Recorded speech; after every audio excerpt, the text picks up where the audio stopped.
Bienvenue sur le podcast Host à Singularité avec aujourd'hui un épisode spécial concernant le défi J'envoie, c'est me faire interviewer sur mon propre podcast. Et j'ai choisi une personne que j'adore, voilà, que j'aime vraiment beaucoup, qui est pertinente, souriante, étincelante, etc. Et c'est Anen. Et Anen, je vais te laisser te présenter en fait. Oui, merci Christine. Je suis vraiment très ravie en fait que tu m'aies choisie pour t'interviewer dans ton propre podcast en ce début d'année. Il n'y a pas mieux pour commencer l'année en tout cas. Je te remercie. Donc moi c'est Anen, je suis coach en développement personnel et professionnel et je suis vraiment ravie d'être avec toi. Je te laisse la main du coup. Donc, moi, Christine, je te connais déjà depuis plusieurs mois et on a tout de suite matché ensemble pour une raison déjà qui est évidente, c'est ton sourire, ta joie de vivre. Du coup, c'est exactement le sujet en tout cas du jour puisque tu vas nous présenter ton podcast, en quoi voilà, il consiste. Et voilà, si on devait justement dire la transformation en tout cas que la personne elle va avoir en t'écoutant au fur et à mesure du voyage que tu leur proposes, qu'est-ce que ça serait? Eh ben, en fait, déjà, c'est se reconnecter à la joie. Voilà, j'ai l'impression que ça manque cruellement en ce moment. Et moi, j'ai plein d'énergie positive. Et la joie est très importante. C'est mon moteur. En fait, je ne sais faire les choses qu'avec de la joie et du plaisir. Donc, c'est déjà se reconnecter à la joie. La deuxième chose, c'est se poser des questions sur différents sujets. Donc, que ce soit par des interviews, que ce soit par des réflexions personnelles. Puisque moi, j'ai entrepris un travail personnel depuis plus de 10 ans maintenant. Et donc, j'ai eu plein de peurs. Je suis vraiment Madame Peur, je pense. Je suis partie avec mon gros sac chargé de peur, chargé de croyances limitantes, chargé de plein de choses. Et petit à petit, je les ai déposées, j'ai travaillé, j'ai trouvé des outils, j'ai trouvé des méthodes et tout. Et aujourd'hui, j'ai envie aussi voilà, de rebooster en déconstruisant plein de choses et en disant, moi, ce que j'aime vraiment, c'est que chacun se reconnecte à sa propre valeur. C'est vraiment ça, qu'on voit notre propre valeur, qu'on se l'autorise et qu'on l'affirme et qu'on l'assume. Donc, c'est un grand chemin. Il y a plein d'étapes dans ce chemin-là. Et voilà, pour moi, le podcast, il sert à ça, en tout cas. C'est magnifique ce que tu dis et c'est en ligne avec tout ce qu'on a pu, en tout cas, partager toutes les deux pendant de nombreuses heures d'échanges et c'était beaucoup ça qui ressortait.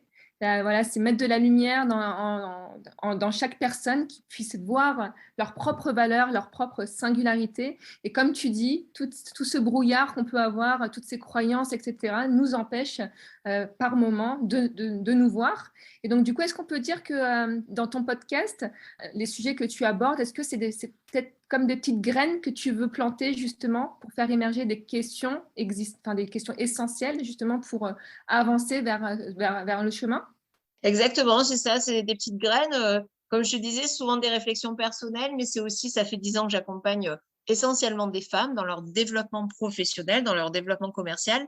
Donc, des entrepreneurs qui veulent se mettre à leur compte et qui veulent développer leur clientèle pour vivre de leur activité et de leur talent. Mais souvent, ce qui bloque, c'est pas la technique commerciale, c'est pas la méthode, c'est vraiment la croyance. Est-ce que je suis légitime? Pourquoi moi? Mais mes concurrents, ils sont vachement mieux que moi. Est-ce que je peux gagner de l'argent? Je vais pas les contacter, je vais harceler, je vais gêner, etc. Tout ça, la peur du jugement, la peur de l'échec, la peur de la réussite, tout ça, je l'ai passé aussi. Et en fait, oui, c'est exactement ça. C'est si je peux faire gagner du temps aux personnes en apportant des méthodes, des techniques, de l'humour aussi, parce que c'est bien aussi l'autodérision.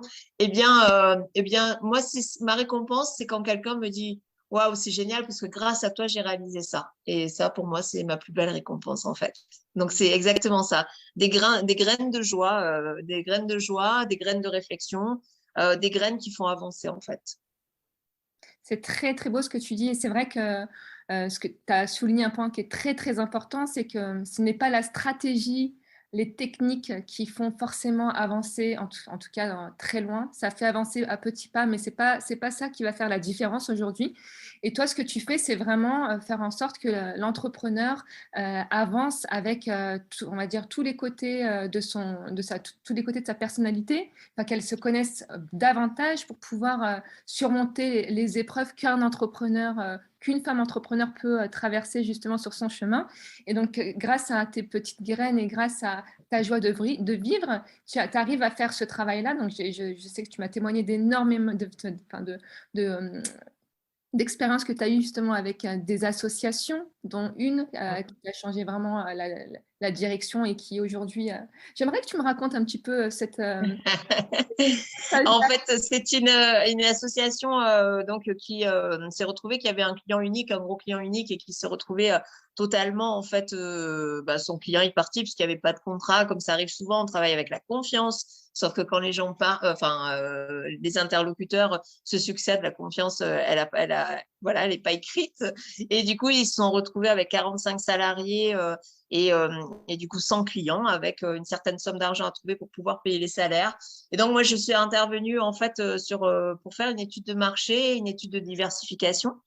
Et en fait, ce qui s'est passé, c'est que j'ai vraiment valorisé ce qu'ils savaient faire, mais qu'ils ne voyaient pas eux-mêmes, en fait.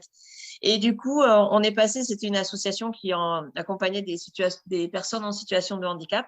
Et du coup, on a tellement valorisé qu'on a sorti une gamme d'infusions très haut de gamme qui est vendue dans les châteaux de la Loire, dans les épiceries fines parisiennes, etc. Donc, un produit très haut de gamme, vraiment innovant pour ce secteur-là. Et puis, ce qui est génial, moi, ma récompense, au-delà du chiffre d'affaires, etc., qu'ils ont obtenu, c'est qu'ils sont fiers de faire ce qu'ils font tous les jours. Tous les jours, ils peuvent être fiers parce que le travail est magnifique, que le graphisme est beau, que tout est chouette. Ils ont des articles très régulièrement dans la presse, sur les blogs, etc., auprès des influenceurs, etc.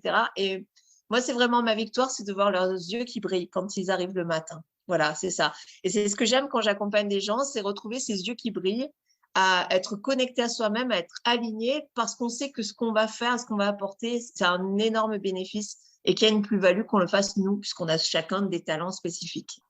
Ah, c'est magnifique. Et à chaque fois que tu me racontes cette histoire, j'adore. Et souvent, je la prends en exemple justement parce que ce que tu fais d'extraordinaire, c'est en fait, tu me l'as dit à plusieurs reprises, c'est que tu ajoutes justement de l'humain et du sens dans l'activité des entrepreneuses et des associations comme tu as toujours fait. Et c'est ça qui fait la différence. Et tu utilises des outils qui sont pas communs. Enfin, moi, j'ai accompagné beaucoup d'entrepreneurs, on va dire, qui utilisaient des outils assez classiques, on va dire. Mais toi, tu utilises un outil qui est formidable, qui permet de se révéler, qui permet justement de se connaître mieux, de découvrir aussi des choses en soi qui sont insoupçonnées, peut-être cachées dans notre part d'ombre. C'est fort possible que c'est le travail que tu fais. Donc, raconte-moi un petit peu ta petite touche personnelle que tu ajoutes dans la stratégie, comment révéler ces personnes et à qui tu mets de la lumière et qui sont toujours à chaque fois mais très, très heureux d'être passés par là. En fait, mon outil magique, mon pouvoir magique et ma baguette magique, c'est l'improvisation théâtrale que j'en fais depuis 12 ans, je pense, maintenant. Ça a vraiment changé ma vie.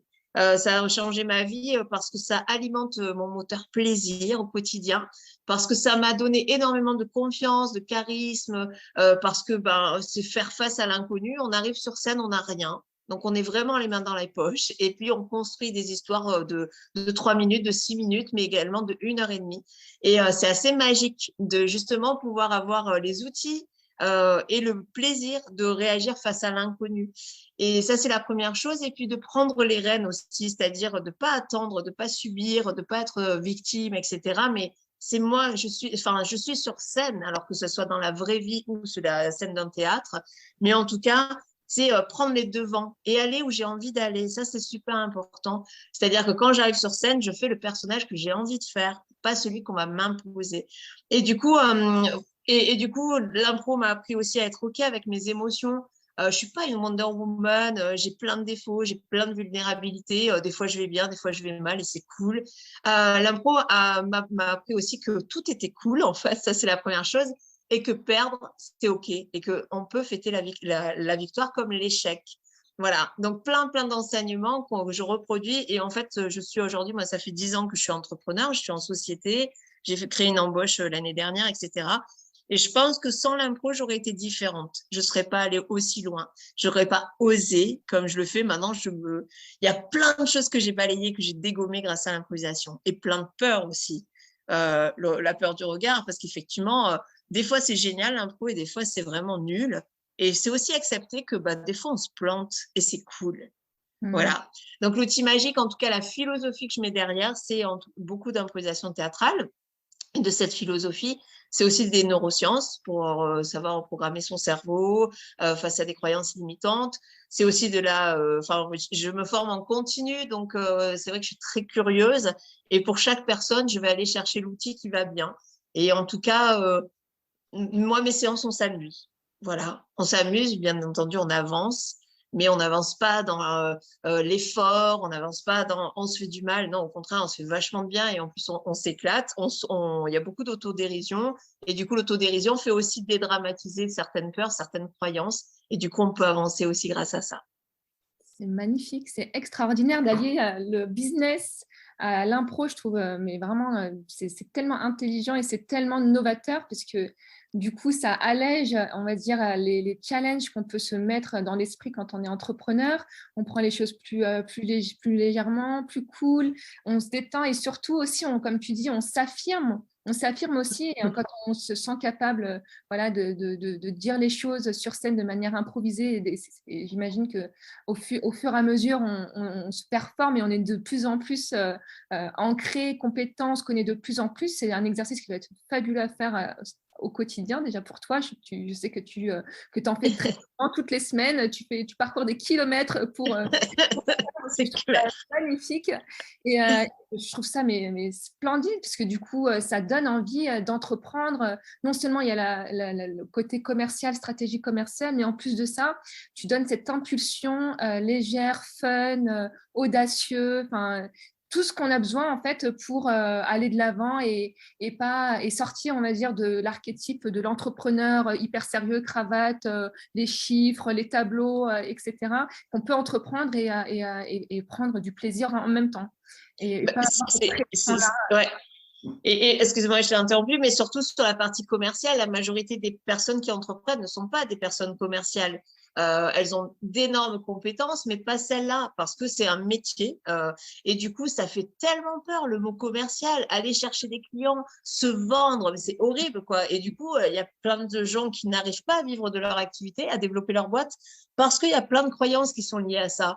Et moi, c'est ce que j'ai vraiment envie de déconstruire. Et d'ailleurs, je n'accompagne que des gens qui n'aiment pas la partie commerciale. Parce que celles qui aiment et qui performent, je ne veux pas qu'elles fassent forcément plus de chiffre d'affaires, ça n'a pas de sens. Par contre, déconstruire des croyances, aider une personne à vivre de son talent, de son unicité et à vivre bien, à pouvoir se payer et à pouvoir apporter vraiment sa plus-value, ça m'intéresse. Pour moi, c'est ça. Tu parlais de sens, mais oui, clairement, moi, j'ai besoin qu'il y ait du sens derrière l'entreprise, quoi. Et derrière la personne que j'ai en face. Oui, donc c'est exactement ça. C'est vrai que tous les entrepreneurs que j'ai pu accompagner en coaching, le plus gros des problèmes, c'est exactement ça, c'est le côté commercial, c'est se montrer, se vendre, etc. Et quand on est aligné à soi, qu'on se connaît et qu'on ose dire les choses, qu'on ose faire les choses, se mettre à l'action, viser plus haut, etc., on se sent beaucoup plus à l'aise dans ce qu'on fait. En tout cas, on est focus sur ce qu'on sait faire de mieux. Pas forcément le côté commercial, mais en tout cas notre expertise de base. Et une fois qu'on est aligné, ancré, avec réflexion, parce que j'ai beaucoup écouté Jung là, ces 3 dernières semaines, beaucoup. Et en fait, ce que tu fais aussi, grâce à l'impro, j'ai l'impression que tu mets aussi de la lumière sur des parts de leur personnalité pour laquelle ils n'avaient pas forcément accès. Je ne sais pas si tu vois ce que je veux dire. Oui, tout à fait. Grâce à l'impro, en fait, peut-être qu'ils vont se découvrir peut-être orateurs ou artistes, ou tu vois, ou même des compétences comportementales. Finalement, ils ont pas, enfin, c'est des fausses croyances qu'ils ont, qui sont pas capables d'eux, mais avec l'impro, ils arrivent à avoir des côtés de leur personnalité qui pensaient que c'était réservé aux autres. Oui, c'est super ce que tu fais. Vraiment, tu dois aider un maximum de personnes qui, justement, des fois, n'osent même pas aller plus loin parce qu'elles se sentent limitées. Mais justement, l'improvisation, qu'est-ce que ça va venir faire comme effet chez elles? Alors, l'impro, c'est magique parce que c'est déjà, en fait, on se surprend soi-même. Parce que comme on déconnecte le mental, Nous, dès qu'on arrive, les élèves arrivent dans un cours d'impro, on dit, tu poses ton cerveau ici. Déjà, voilà. Parce que avec le mental, il y a toute la raison, ce qu'il faut faire, les injonctions, les peurs, etc. Et du coup, là, on dit, en fait, tout ça, tu le poses. Viens comme tu es et c'est cool. Et du coup, la personne se laisse entraîner parce que c'est très ludique. Et du coup, comme quand on joue, on ne réfléchit pas, on ne se juge pas, donc il n'y a pas d'auto-jugement et on se laisse aller. Et là, nous, on a des découvertes folles et la personne souvent se surprend elle-même. Oh, mais je sais raconter des histoires, oh, je sais faire rire, oh, je sais émouvoir, ouais, j'ai de la punchline, enfin plein de choses, puisqu'on est tous différents. Et ça, c'est vraiment assez magique. Et du coup, ça donne confiance parce que quand on voit que les autres nous regardent et qu'ils prennent du plaisir à nous regarder et qu'on est capable de faire des choses, ben, du coup, ça alimente vachement notre confiance. Et si on a confiance, ben, on est plus à l'aise. Et si on est plus à l'aise, on a plus de charisme. Et du coup, si on a plus de charisme, on a plus d'équilibre et on peut davantage passer à l'action. Voilà, c'est vraiment quelque chose de très opérationnel. C'est-à-dire qu'on n'est pas derrière son ordi à réfléchir. On est directement, on fait les choses, on les ressent, on s'amuse. Et tout ça fait qu'on dépasse énormément de peurs et de croyances de manière super naturelle. Et j'allais dire, en plus, on se reconnecte beaucoup à notre enfant, en fait. Voilà, c'est la partie, quand on a des gamins, ils viennent et ils disent, hey, tu viens jouer? Ok, tu poses pas la question, non, mais qu'est-ce qu'on va faire? De quelle heure à quelle heure? Quels moyens on va mettre en place? Non, on va jouer et c'est cool. Et du coup, le jeu devient super intéressant. Voilà ce qu'on fait, nous, en impro, auprès des professionnels, en tout cas. Waouh, c'est magique. Enfin, c'est dingue parce que tu arrives à faire quelque chose de très profond, d'avoir un impact très profond, parce que quand tu dis on laisse le cerveau à l'entrée et on lâche le mental, etc., mais qu'est-ce qu'il y a derrière le mental? Eh ben, il y a des parties de nous qui sont souvent insoupçonnées. Mm. Partie de nous, on n'a pas accès ou on n'ose pas, on n'ose pas y aller parce qu'on ne se sent pas capable. Donc, ce que tu fais, c'est magique parce que non seulement donc, tu vas au fond des choses, mais en plus, tu fais ça avec le fun, avec des jeux, enfin, de l'impro, et ça fait un rendu qui est extraordinaire, quoi. J'imagine qu'à chaque fois, à chaque session, on est transformé, quoi. On est transformé, on est plus serein, plus confiance. Enfin, plus confiant, pardon.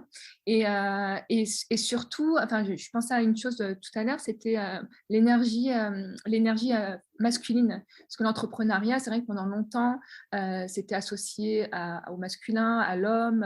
C'était vraiment très ancré. Et c'est vrai que toutes ces années-là, bah, il y a eu un gros boom, hein, beaucoup de femmes qui se sont lancées, etc.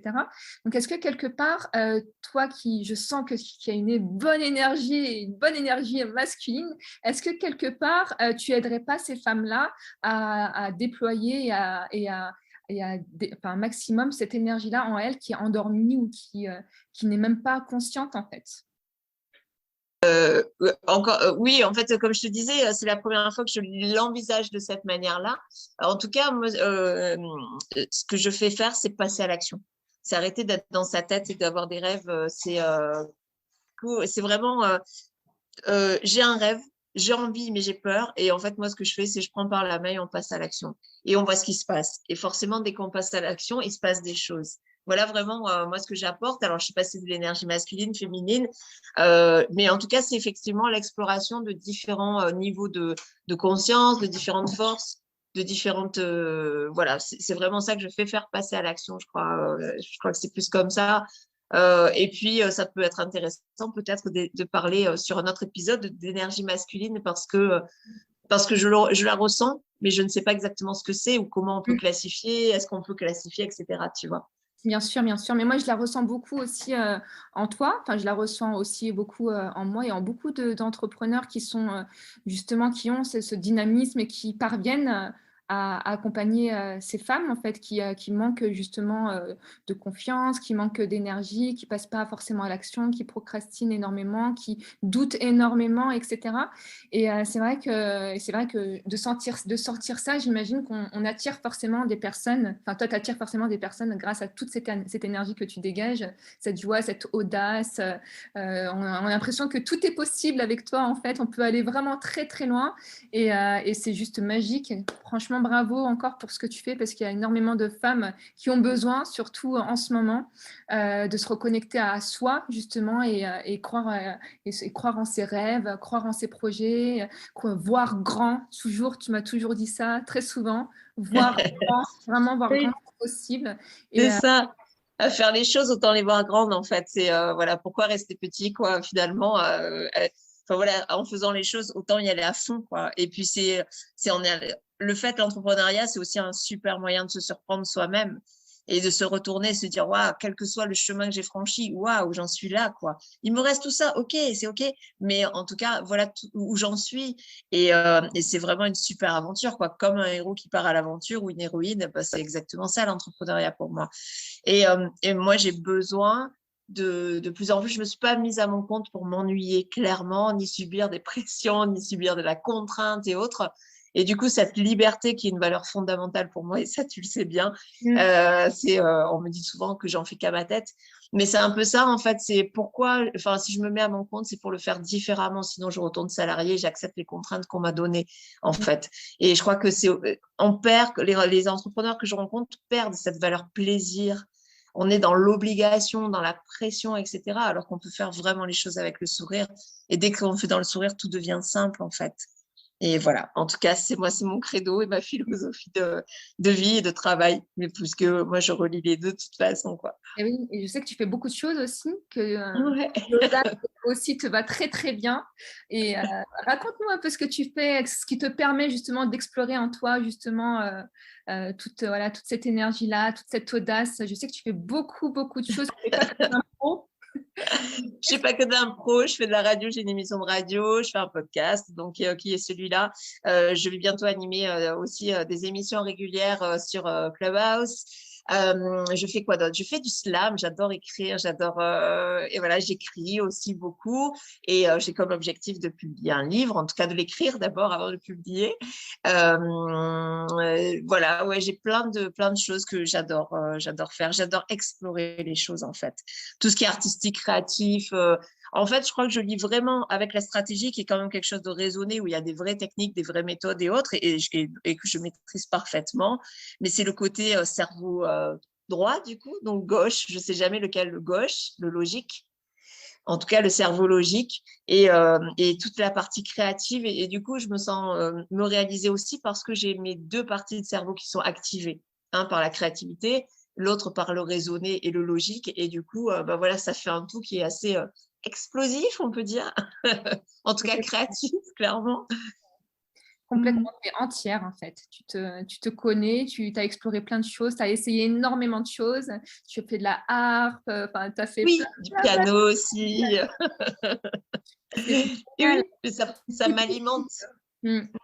Ça ouvre des portes en fait, Oui. de se reconnecter à soi. Ça ouvre des portes qu'on n'a jamais voulu voir ou ouvrir ou on ne soupçonnait même pas que c'était possible d'essayer de faire telle ou telle chose. C'est ça, en fait, c'est aussi les croyances, parce que si on ne met pas le zoom dessus, on nous a toujours dit que travailler, c'est sérieux, il faut gagner de l'argent. Et je dis pas que c'est pas le cas, hein, mais je dis juste que c'est la manière de le faire et qu'on peut l'explorer autrement, justement. Et que du coup, de lier vraiment qui on est, tout ce qui nous fait vibrer, ça fait de nous notre unicité. Et c'est ce qui intéresse, en fait. Pourquoi on attire des gens, c'est justement cette unicité-là. Si on est tous en copier-coller, il n'y a aucun intérêt, en fait. Donc, explorons, osons, soyons audacieux et audacieuses par rapport à ça. Et c'est aussi, j'en profite puisqu'on est en début d'année, pour parler, là, je mets en place un défi qui s'appelle 7 jours d'audace entrepreneuriale joyeuse, où justement, pendant 7 jours, on va faire des défis qui sont liés à l'improvisation notamment. Et ça va être dans le fun et la joie. Et finalement, au bout de 7 jours, je pense que les personnes pourront se retourner en disant « Waouh, j'ai fait ça, mais je suis trop fière de moi. » quoi. En tout cas, c'est mon objectif. Mais je pense que je vais m'inscrire. C'est cool. C'est cool. Ça me donne envie. À chaque fois que tu parles et que tu lances des choses, j'ai qu'une envie, c'est de m'inscrire. C'est trop bien, trop bien, trop bien. Trop bien. Mais qu'est-ce qu'on peut souhaiter justement là, pour 2022 pour toutes les personnes qui nous écoutent? De la joie, en premier lieu, se reconnecter à la joie, c'est vraiment super important. De faire un focus sur une chose qui est vraiment importante pour cette personne-là et de se dire comment je peux faire pour la réaliser. Et soit le réaliser, faire des tout petits pas pour arriver à cet objectif-là, et puis profiter du chemin, en fait. Parce que souvent, il y a un côté frustration de je ne suis pas arrivée à mon objectif ou je ne suis pas encore à mon objectif. Mais tout le chemin qu'on fait, est-ce que c'est pas ça le plus merveilleux en fait? Donc voilà, profiter du chemin, c'est peut-être ce que j'ai à souhaiter. C'est magnifique et c'est très bien dit et je partage à 100%. Merci beaucoup, Christine. Ben, merci à toi. En fait, juste pour, voilà, pour nos auditeurs et auditrices, Anna n'était pas du tout au courant de cette interview. Et comme j'ai décidé que ça serait l'année de l'audace, j'ai dit, bah voilà, vas-y, prends la patate chaude. Et franchement, c'est fait pour ça. Oh, merci beaucoup. Grâce à toi, j'ai osé. Merci, Christine. C'est un plaisir. À très bientôt. À bientôt.